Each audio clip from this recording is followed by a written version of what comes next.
Yes, good morning to all. In the last class we are discussing the stages of growth. What are the different stages of growth, or what are the types of growth? There are two types of growth patterns.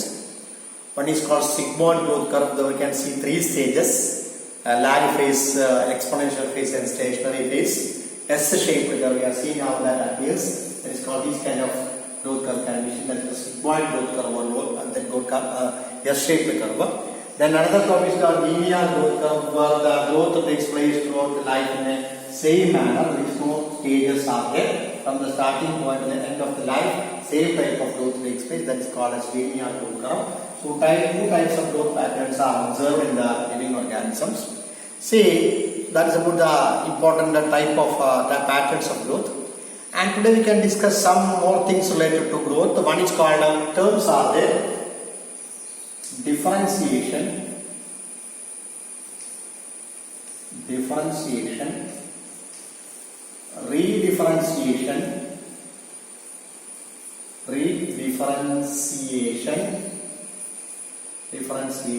and de-differentiation. See, terms are there. See, it is confusing for you. Differentiation, and you can have that only. There is no other method. I will give example for that. Another example for that. Differentiation. The differentiation is structural and functional change is differentiation.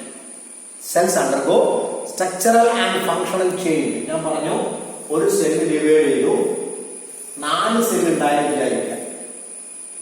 4 cell meristematic cell divide enlarge 4 cell ആയി. ഈ 4 സെല്ലിൽ ഒരു cell സൈലമാവും, ഒന്ന് ഫ്ലോയാവും, ഒന്ന് പാരൻകൈമാവും, ഒന്ന് കോളൻകൈമായി മാറും. ഇങ്ങനെ ഒരു സെല്ല് അല്ലെങ്കിൽ സെല്ല് സ്ട്രക്ചർ മാറും, ഫംഗ്ഷൻ മാറും. അത് ഗ്രോത്തിന്റെ ഇമ്പോർട്ടന്റ് സ്റ്റേജ് ആണ്. ഞാൻ പറഞ്ഞു, മൂന്നാമത്തെ സ്റ്റേജ് ആണ്. ആദ്യം സെൽ ഡിവൈഡ് ചെയ്യും, പിന്നെ സെൽ എൻലാർജ് ചെയ്യും, ദെൻ അണ്ടർഗോ ഡിഫറൻസിയേഷൻ എന്ന് പറഞ്ഞു. ആ ഡിഫറൻസിയേഷൻ എന്ന് പറഞ്ഞാൽ the process by which cells undergo structural and functional change. എന്താ സ്ട്രക്ചറൽ ചേഞ്ച് എന്ന് പറഞ്ഞാൽ സ്ട്രക്ചർ മാറും. ഈ ഒരു സെല്ല് ഡെഡ് ആവും, സൈറ്റോപ്ലാസം പോവും, തിക്ക് വാൾഡ് ആവും. അപ്പൊ എന്തായത് കോളൻ കേമിയായി. എന്താ ഫംഗ്ഷൻ? സ്ട്രക്ചർ മാറി. തിക്ക് വാൾഡ് ആവുമ്പോൾ സ്ട്രക്ചർ മാറി. സ്ട്രക്ചർ മാറുമ്പോൾ എന്ത് മാറും? ഫംഗ്ഷൻ മാറും. അങ്ങനെ സ്ട്രക്ചറും ഫംഗ്ഷനും മാറുന്ന പ്രോസസ്സാണ് ഡിഫറൻസിയേഷൻ എന്ന് പറഞ്ഞാൽ. The process by which structural and functional change takes place is called differentiation. മനസ്സിലായല്ലോ? അതാണ് സിമ്പിൾ ആയത്. ഇനി രണ്ടാമത് റീഡിഫറൻസിയേഷൻ എന്ന് പറഞ്ഞാൽ ഒരിക്കൽ ഡിഫറൻഷിയേറ്റ് ആയ സെല്ല്, ഒരിക്കൽ പെർമനന്റ് ആയ സെല്ല് വീണ്ടും മെരിസ്റ്റമാറ്റിക് ആവുന്ന പ്രോസസ്സാണ് റീഡിഫറൻസിയേഷൻ. The cells once undergo differentiation again become meristematic. That is called redifferentiation. ഒരിക്കൽ മെരിസ്റ്റമാറ്റിക് ഡിവൈഡ് ആക്കിയിട്ട് ഡിഫറൻസിയേഷൻ നടന്നിട്ട് പെർമനന്റ് ആയി കുറെ കാലം കഴിയുമ്പോൾ വീണ്ടും അത് മെരിസ്റ്റമാറ്റിക് ആവും. ചില സമയത്ത് അങ്ങനെ വീണ്ടും മെരിസ്റ്റമാറ്റിക് ആവുന്ന പ്രോസസ്സാണ് റീഡിഫറൻസിയേഷൻ എന്ന് പറയുന്നത്. സെൽസ് വൺസ് ഡിഫറൻഷിയേറ്റഡ്, ഒരിക്കൽ ഡിഫറൻഷിയേറ്റ് ചെയ്ത് കഴിഞ്ഞു, ഒരിക്കൽ പെർമനന്റ് ആയി കഴിഞ്ഞു, അത് വീണ്ടും മെരിസ്റ്റമാറ്റിക് ആവുന്ന പ്രോസസ്സാണ് റീഡിഫറൻസിയേഷൻ എന്ന് പറഞ്ഞാൽ. ഞാൻ എക്സാമ്പിൾ പറയാം. സി കാമ്പിയം അല്ലെ, കാമ്പിയൽ സെൽസ് ആണ്. കാമ്പിയത്തിന്റെ സെല്ല് സി കാമ്പിയം ഉണ്ടാവുമ്പോൾ ഞാൻ പറഞ്ഞു നമ്മുടെ വാസ്കുലാർ ബണ്ടിൽ ശ്രദ്ധിക്കണം. വാസ്കുലാർ ബണ്ടിലിന്റെ ഇടയിൽ പാരങ്കൈമാ സെല്ലാണ്. അറിയാം, പാരങ്കൈമാ സെല്ലാണ്. ആ പാരങ്കൈമാ സെൽസ് പെർമനന്റ് ആണ്. പാരങ്കൈമ ആയതാണ്. ഒരിക്കൽ ഡിഫറൻഷിയേറ്റ് ചെയ്ത് കഴിഞ്ഞിട്ട് പാരങ്കൈമ ആയതാണ്. ഇനി during the time of secondary thickening, അന്ന് ഞാൻ എടുത്താണ് സെക്കൻഡറി തിക്കനിങ്, ആ സമയത്ത് എന്താവും? ഈ പാരങ്കൈമാ സെല്ല് ഒരിക്കൽ ഡിഫറൻഷിയേറ്റ് ചെയ്ത് കഴിഞ്ഞിട്ട് പാരങ്കൈമ ആയതാണ്. പാരങ്കൈമ പെർമനന്റ് ആണ്. പാരങ്കൈമക്ക് ഡിവൈഡ് ചെയ്യാൻ പറ്റൂല. അപ്പൊ പാരങ്കൈമ ഒരിക്കൽ ഡിഫറൻഷിയേഷൻ നടന്നിട്ടാണ് പാരങ്കൈമ ആയത്. During the time of secondary thickening, what happens? This parenchyma cells again become meristematic and produce a piece of cambium called as fascicular cambium. Interfascicular ganglia. നോക്കണേ, ഇത് ഒരിക്കൽ പാരങ്കീമ ആയതാണ്, പെർമനന്റ് ആയതാണ്. പക്ഷെ എന്ത് ചെയ്യും, ഹോർമോണിന്റെ ചേഞ്ച് കൊണ്ട് സെക്കൻഡറി തിക്കനിങ് ആവുമ്പോൾ ആ പാരങ്കീമ വീണ്ടും എന്തായി മാറും, വീണ്ടും മെരിസ്റ്റമാറ്റിക് ആയിട്ട് മാറും. അപ്പൊ ഒരിക്കൽ പെർമനന്റ് ആയത്, ഒരിക്കൽ ഡിഫറൻഷിയേറ്റ് ചെയ്തത്, വീണ്ടും മെരിസ്റ്റമാറ്റിക് ആവുന്ന പ്രോസസ്സാണ് റീഡിഫറൻസിയേഷൻ. മനസ്സിലായോ? Once differentiated, once become permanent, again become meristematic. That process is called redifferentiation. ഇനി മൂന്നാമത് ഡീഡിഫറൻഷിയേഷൻ. അതെന്താന്ന് വെച്ചാല് ദിസ് ഡിഫറൻഷിയേറ്റഡ് സെൽ ഡിവൈഡ്, ഈ പെർമനന്റ് ഇപ്പൊ റീഡിഫറൻഷിയേറ്റ് ചെയ്ത cambium divides and produce cells towards outside and inside. അല്ലേ? ഇത് ഡിവൈഡ് ഉണ്ടാവും, ഉള്ളിലേക്കും പുറത്തേക്കും സെൽ ഉണ്ടാവും. അല്ലേ? പുറത്തേക്കുള്ള സെൽ എന്തായി മാറും, പുറത്തേക്കുള്ള സെക്കൻഡറി സൈലമായി മാറും, ഉള്ളിലേക്കുള്ളത് സെക്കൻഡറി ഫ്ലോയമായി മാറും. ഈ റീഡിഫറൻഷിയേറ്റ് ചെയ്ത പാരങ്കീമയിൽ ഉണ്ടായ സെല്ല് ഡിഫറൻസിയേഷൻ നടക്കുന്ന പ്രോസസ്സാണ് ഡീഡിഫറൻസിയേഷൻ എന്ന് പറയുന്നത്.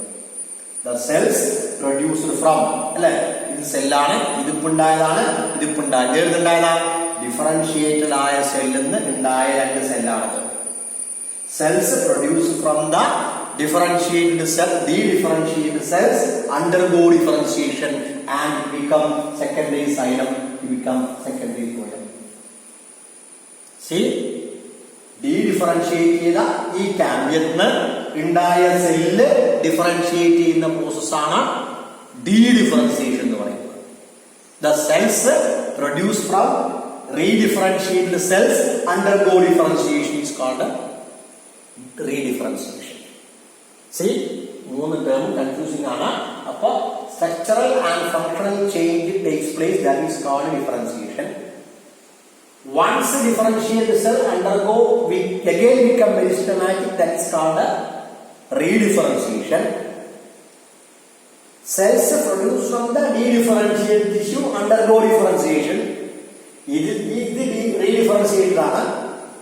ആ redifferentiated ആയ കാമ്പിയത്തിൽ നിന്ന് ഉണ്ടായ സെല്ലാണ് ഇതും. അത് ഡിഫറൻഷിയേറ്റ് ചെയ്ത് സെക്കൻഡറി സെൽ ആവും, ഇത് ഡിഫറൻഷിയേറ്റ് സെക്കൻഡറി ഫ്ലോ ആവും. അപ്പൊ ഇവിടെ നിന്നുണ്ടായ രണ്ട് ടിഷ്യൂസും ഡിഫറൻസിയേഷൻ നടക്കുന്നതിന് ഡീഡിഫറൻസിയേഷൻ എന്ന് പറയും. I am sorry for that, ഇത്രയും പറയാൻ പറ്റും കേട്ടോ. അതാണ് മൂന്ന് ടൈപ്പ്: ഡിഫറൻസിയേഷൻ, റീഡിഫറൻസിയേഷൻ, ഡീഡിഫറൻസിയേഷൻ. ശരിക്കും എക്സാമ്പിൾ വെച്ചിട്ട് മനസ്സിലാക്കാം. ഓക്കെ, ദെൻ കംസ് വേറൊരു വാക്ക് പറഞ്ഞു, ഡെവലപ്മെന്റ് എന്ന വാക്ക് പറഞ്ഞു. Growth and development in flowering plants. Development എന്താ? ഡെവലപ്മെന്റ് എന്ന് പറഞ്ഞാൽ ഈ ഡെവലപ്മെന്റ് എന്നുള്ള പ്രോസസ് ഇതാണ്: the overall changes taking place in the life of a living organism is called differentiation, sorry development. Growth, നമ്മൾ ഗ്രോത്ത് ഉണ്ട്, സെൽ ഡിവിഷൻ ഉണ്ട്, enlargement ഉണ്ട്, എല്ലാ പ്രോസസ്സും ഉണ്ട്. ഈ പ്രോസസ് മെച്ചുറേഷൻ ഉണ്ട്, ഏജിംഗ് ഉണ്ട്, റീപ്രൊഡക്ഷൻ ഉണ്ട്. The overall process that takes place in the life of a living organism is called development. ഒരു ലിവിംഗ് ഓർഗാനിസത്തിന്റെ ലൈഫിൽ നടക്കുന്ന ഓവറോൾ ചേഞ്ചസ് ആണ് നമ്മൾ പറയുന്നത്. We call it as development.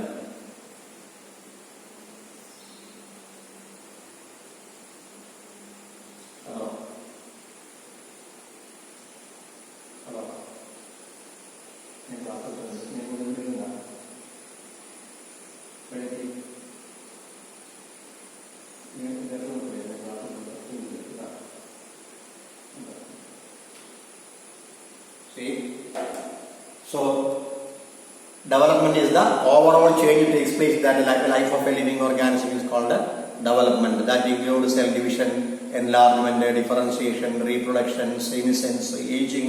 അങ്ങനെ ലൈഫിൽ നടക്കുന്ന മൊത്തം പ്രോസസ്സിനാണ് നമ്മൾ പറയുന്നത് ഡെവലപ്മെന്റ് എന്ന് പറയുന്നത്. Then another word is there called phenotypic plasticity. Phenotypic plasticity. Okay, important ആയ words ആണ്.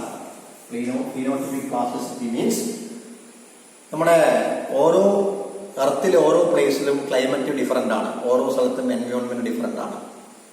അപ്പോൾ ഒരു പ്ലാന്റ് ഓരോ സ്ഥലത്ത് ജീവിക്കുമ്പോൾ, ഒരു ആനിമല് ഓരോ സ്ഥലത്ത് ജീവിക്കുമ്പോൾ അതിന്റെ ബോഡിയിൽ ആ സറൗണ്ടിങ്സുമായിട്ട് അഡ്ജസ്റ്റ് ചെയ്യാൻ വേണ്ടിയിട്ട് അതിന് ഒരുപാട് ബോഡിയിൽ അഡാപ്റ്റേഷൻസ് ഡെവലപ്പ് ചെയ്യും. Such adaptations developed by living organism for adjustment with surroundings called phenotypic plasticity. Phenotypic എന്ന് പറഞ്ഞാൽ എക്സ്റ്റേണൽ അഡ്ജസ്റ്റ്മെന്റ് ആണ്. ഫീനോടിപ്പിക് എന്ന് പറഞ്ഞാൽ ഔട്ട്സൈഡ് എന്നാണ് ഉദ്ദേശിക്കുന്നത് അല്ലെ. ഒരു ലിവിംഗ് ഓർഗാനിസം ഡ്രൈ റീജിയനിൽ ജീവിക്കുമ്പോൾ അതേ പ്ലാന്റിനെ, ഒരേ പ്ലാന്റിനെ നമ്മൾ കുറച്ച് ഡ്രൈ റീജിയനിൽ കാണുന്ന പ്ലാന്റും കുറച്ച് വെള്ളമുള്ള സ്ഥലത്ത് വെറ്റ് റീജിയനിൽ കാണുന്ന പ്ലാന്റും ഒരേ പ്ലാന്റിനെ രണ്ട് സ്ഥലത്ത് ജീവിക്കുമ്പോൾ അതിന്റെ ക്യാരക്ടേഴ്സ് കണ്ട് ചെറിയ മാറ്റങ്ങൾ ഉണ്ടാവും. ഇപ്പൊ ഡ്രൈ റീജിയനിലുള്ള പ്ലാന്റ് ആവുമ്പോൾ ലീഫൊക്കെ റെഡ്യൂസ് ചെയ്തിട്ട് അതിന്റെ വെള്ളം റെഡ്യൂസ് ചെയ്യാൻ വേണ്ടി, ട്രാൻസ്പിറേഷൻ റെഡ്യൂസ് ചെയ്യാൻ വേണ്ടിയിട്ട് അതിന്റെ അഡാപ്റ്റേഷൻസ് ഉണ്ടാവും. അതേപോലെ വെള്ളത്തിൽ ഫുള്ള് വെള്ളമുള്ള സ്ഥലത്ത് ജീവിക്കുന്ന പ്ലാന്റിനാവുമ്പോൾ അതിന്റെ ലീഫും സ്റ്റെമ്മൊക്കെ കുറച്ച് മോഡിഫിക്കേഷൻ കാണിക്കും. അപ്പോൾ ഒരേ പ്ലാന്റിനെ പല സ്ഥലങ്ങളിൽ ജീവിക്കുമ്പോൾ പലതരത്തിലുള്ള അഡാപ്റ്റേഷൻസ് കാണിക്കും, ബോഡിയിൽ ചേഞ്ചസ് കാണിക്കും, ക്യാരക്ടേഴ്സ് കാണിക്കും. That is called phenotypic plasticity is the type of adjustment that an organism developed due to suit with the surroundings. Surroundings ഉണ്ടാവുന്ന മാറ്റങ്ങൾക്ക് അഡ്ജസ്റ്റ് ചെയ്യാൻ വേണ്ടിയിട്ട് അതിന്റെ ബോഡി ക്യാരക്ടേഴ്സ് പ്ലാന്റ് ആവുമ്പോൾ സ്റ്റെമ്മും റൂട്ട് ലീഫിലൊക്കെ കുറെ ചേഞ്ചസ് ഉണ്ടാവും. Such changes are called phenotypic plasticity എന്ന് പറയുന്നത്. ഇറ്റ്സ് എ ടൈപ്പ് ഓഫ് ടെക്സ്റ്റിലുണ്ട് ഹെറ്ററോഫിലി. ഒരേ പ്ലാന്റിന് തന്നെ രണ്ട് തരം ലീഫ് ഉണ്ടാവില്ലേ. വെള്ളത്തിന്റെ അടിയിൽ കാണുന്ന ലീഫ് വേറെയാണ്, വെള്ളത്തിന്റെ മേലെ കാണുന്ന ലീഫ് വേറെയാണ്. അപ്പൊ അങ്ങനെയുള്ള അഡ്ജസ്റ്റ്മെന്റ്സ് ഉണ്ടാവും. That is the phenotypic plasticity. See, that is about the normal terms. Then comes the important topic called plant hormones or phytohormones. Phytohormones or plant hormones or plant growth regulators. Very important term ആണ്. Plant growth regulators എന്നുള്ള important term ആണ്. Okay, phytohormones or plant hormones. നമ്മുടെ നിങ്ങൾ discuss ചെയ്തിട്ടുണ്ടാവും, school syllabus പഠിച്ചിട്ടുണ്ടാവും. Auxin, cytokinin, gibberellin എന്നുള്ള പേരിലൊക്കെ hormones പഠിച്ചിട്ടുണ്ടാവും. വളരെ ഇമ്പോർട്ടന്റ് ആണ് plant growth regulators, because they are called as growth regulators. നമ്മുടെ ബോഡിയിലുള്ള ഒരുപാട് ഹോർമോൺസ് ഉണ്ട്, നമ്മുടെ ഗ്രോത്ത് കൺട്രോൾ ചെയ്യുന്ന ഒരുപാട് ഹോർമോൺസ് നമ്മുടെ ബോഡിയിലുണ്ട്. അതേപോലെ പ്ലാന്റ് ബോഡിയിലും ഒരുപാട് ഹോർമോൺസ് ഉണ്ട്, പ്ലാന്റിന്റെ ഗ്രോത്ത് കൺട്രോൾ ചെയ്യുന്ന ഒരുപാട് ഹോർമോൺസ് പ്ലാന്റ് ബോഡിയിലുണ്ട്. Such hormones which control growth and development in plants are called phyto hormones. Phyto എന്ന് പറഞ്ഞാൽ പ്ലാന്റ് ആണ്, പ്ലാന്റ് ഹോർമോൺ. ഫൈറ്റോ ഹോർമോൺ എന്ന് പറഞ്ഞാല് പ്ലാന്റ് ഹോർമോൺ എന്നാണ് മീനിങ്. അതിന് PGR എന്ന് പറയും, പ്ലാന്റ് ഗ്രോത്ത് റെഗുലേറ്റേഴ്സ്. പ്ലാന്റിന്റെ ഗ്രോത്ത് കൺട്രോൾ ചെയ്യുന്ന കെമിക്കൽ സബ്സ്റ്റൻസസ് ആണ് പ്ലാന്റ് ഗ്രോത്ത് റെഗുലേറ്റേഴ്സ് എന്ന് പറയുന്നത്. ഡിസ്കസ് ചെയ്യുന്നത് അഗ്രികൾച്ചർ, ഹോർട്ടിക്കൾച്ചർ കേട്ടിട്ടുണ്ടാവും. അഗ്രികൾച്ചർ, ഹോർട്ടിക്കൾച്ചർ, അങ്ങനെയുള്ള ഒരുപാട് നമുക്ക് പുതിയ പുതിയ ടിഷ്യൂ കൾച്ചർ ഒക്കെ ഉണ്ട്. അതിലൊക്കെ നമുക്ക് പ്ലാന്റ് ഈ ഗ്രോത്ത് ഹോർമോൺസ് ഒന്ന് വൈഡായിട്ട് ഉപയോഗിക്കുന്നുണ്ട്. അപ്പൊ ഇമ്പോർട്ടന്റ് ആയ 4-5 ഗ്രോത്ത് ഹോർമോൺസിനെ കുറിച്ചാണ് ഡിസ്കസ് ചെയ്യുന്നത്. Okay, that's about they are chemical substances which control the growth and development in plants. പ്ലാന്റ്സിൽ കൺട്രോൾ ചെയ്യുന്ന, പ്ലാന്റിന്റെ ബോഡിയിൽ ഗ്രോത്ത് ഡെവലപ്മെന്റ് കൺട്രോൾ ചെയ്യുന്ന ഹോർമോൺസ് ആണ് plant growth regulators or phyto hormones or plant hormones. ഇത് ഒരുപാട് പ്ലാന്റ് ഹോർമോൺസ് ഉണ്ട്. അതിൽ ഏറ്റവും ഇമ്പോർട്ടന്റ് ആയത് ഓക്സിൻ ആണ്. Very important one. ഓക്സിൻ പഠിച്ചിട്ടുണ്ടാവും. ഓക്സിൻ ഒരു ഗ്രൂപ്പ് ഹോർമോൺസ് ആണ്. ആ ഗ്രൂപ്പ് ഹോർമോൺസ് ഉണ്ടാവുന്നത് എപ്പിക്കൽ മെരിസ്റ്റത്തിൽ ഉണ്ടാവുന്ന ഹോർമോണാണ്. Hormones which are produced in the apical meristem are called as auxin. ഏറ്റവും ഇമ്പോർട്ടന്റ് ആയ ഹോർമോണാണ് അത്. പ്ലാന്റിന്റെ എപ്പിക്കൽ മെരിസ്റ്റത്തിൽ പഠിച്ചിട്ടുണ്ടാവും. Apical meristem, lateral meristem and intercalary meristem. Apical മെരിസ്റ്റത്തിൽ ഉണ്ടാവുന്ന ഹോർമോണാണ് നമ്മൾ പറയുന്ന ഓക്സിൻ എന്ന് പറഞ്ഞാൽ. ആ ഹോർമോൺ ഏറ്റവും ഇമ്പോർട്ടന്റ് ആണ്. അതിന്റെ മെയിൻ ഫങ്ഷൻസ് മാത്രമേ ഉള്ളൂ. അതിന് 2 എക്സാമ്പിൾ വേണം. എക്സാമ്പിള് ഏറ്റവും ഇമ്പോർട്ടന്റ് ആണ് ഇൻഡോൾ അസിറ്റിക് ആസിഡ്. നോട്ടിൽ ഉണ്ടാവും. ഇൻഡോൾ അസിറ്റിക് ആസിഡ് എന്ന് പറയുന്നത് ഇൻഡോൾ ബ്യൂട്ടറിക് ആസിഡ്. ഇത് 2 നാച്ചുറൽ ഹോർമോണാണ്. എല്ലാ പ്ലാന്റിലും കാണുന്ന ഹോർമോണാണ് ഇൻഡോൾ അസിറ്റിക് ആസിഡ്. എക്സ്പാൻഡ് ചെയ്യാൻ പഠിക്കണം, ഇമ്പോർട്ടന്റ് ആണ്. ഇൻഡോൾ ബ്യൂട്ടറിക് ആസിഡ് എന്ന് പറയുന്ന 2 ഹോർമോൺ ഏറ്റവും ഇമ്പോർട്ടന്റ് ആണ്. പിന്നെ ഇത് നാച്ചുറൽ ആണ്, എല്ലാ പ്ലാന്റിലും കാണുന്ന ഹോർമോണാണ് ഇത് 2. പിന്നെ വേറെ എക്സാമ്പിൾസ് വരുന്നത്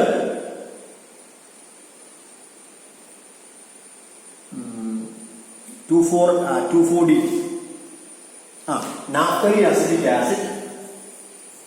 naphthalene acetic acid NaA 2,4,D. 2,4-D എന്ന് പറയും. 2,4-ഡൈക്ലോറോഫീനോക്സി അസിറ്റിക് ആസിഡ്. ഇത് സിന്തറ്റിക് ആണ്. നമ്മൾ കൃഷിക്ക് വേണ്ടി ടിഷ്യൂ കൾച്ചറിന് വേണ്ടിയിട്ടൊക്കെ ഉപയോഗിക്കുന്ന 2 ഹോർമോണാണ്. ഈ 4 ഹോർമോണിന്റെ പേരും ഫുൾ ഫോം അറിയണം. Indole acetic acid, indole butyric acid, they are natural plant hormones. Naphthalene acetic acid, two four dichlorophenoxy acetic acid നോട്ടിലുണ്ടാവും. 2,4-D എന്ന് പറയും. അത് സിന്തറ്റിക് ആണ്. നമ്മൾ ആർട്ടിഫിഷ്യലായിട്ട് ഉണ്ടാക്കിയതാണ്. അഗ്രികൾച്ചറിന് വേണ്ടിയിട്ട്, ടിഷ്യൂ കൾച്ചറിനൊക്കെ വേണ്ടിയിട്ട് ഉപയോഗിക്കുന്ന ഹോർമോണാണ് naphthalene acetic acid and two four dichlorophenoxy acetic acid. ഇതെല്ലാം കെമിക്കൽസ് ആണ്. 2 നാച്ചുറലും 2 സിന്തറ്റിക് ഹോർമോൺ. ഓക്കെ, അത് പഠിച്ചിരിക്കണം. ദെൻ എന്താ ഓക്സിന്റെ ഫംഗ്ഷൻ മാത്രമേ പഠിക്കുള്ളൂ. ഓക്സിൻ എന്ന് പറയുന്നത് ഒരു റൂട്ടിംഗ് ഹോർമോണാണ്. റൂട്ട് ഉണ്ടാക്കുന്ന ഹോർമോണാണ്. Rooting hormone. നമ്മൾ പ്ലാന്റ് റൂട്ടിംഗ് ഉണ്ടാക്കുന്നത്. നമ്മൾ പ്ലാന്റ് കട്ട് ചെയ്തിട്ട് നമ്മൾ പ്ലാന്റ്സ് നടാറുണ്ട് അല്ലെ.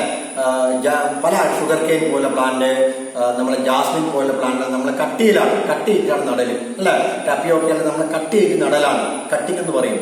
അപ്പൊ കട്ട് ചെയ്ത് നടലാണ്. ആ കട്ട് ചെയ്തിട്ട് നടുമ്പോ റൂട്ട് ഉണ്ടാവാൻ വേണ്ടി ഈ ഹോർമോൺ സ്പ്രേ ചെയ്താല് പെട്ടെന്ന് റൂട്ട് ഉണ്ടാവും. അപ്പം നമുക്ക് പെട്ടെന്ന് പ്ലാന്റ് ഉണ്ടാക്കാൻ പറ്റും. അങ്ങനെ റൂട്ട് ഉണ്ടാക്കുന്ന ഹോർമോണാണ് റൂട്ടിംഗ് ഹോർമോൺ എന്ന് പറയുന്നത്. ഇമ്പോർട്ടന്റ് ആണ് റൂട്ടിംഗ് ഹോർമോൺ. ഇമ്പോർട്ടന്റ് ആയ ഫംഗ്ഷനെ പറയുന്നത് റൂട്ടിംഗ് ഹോർമോൺ.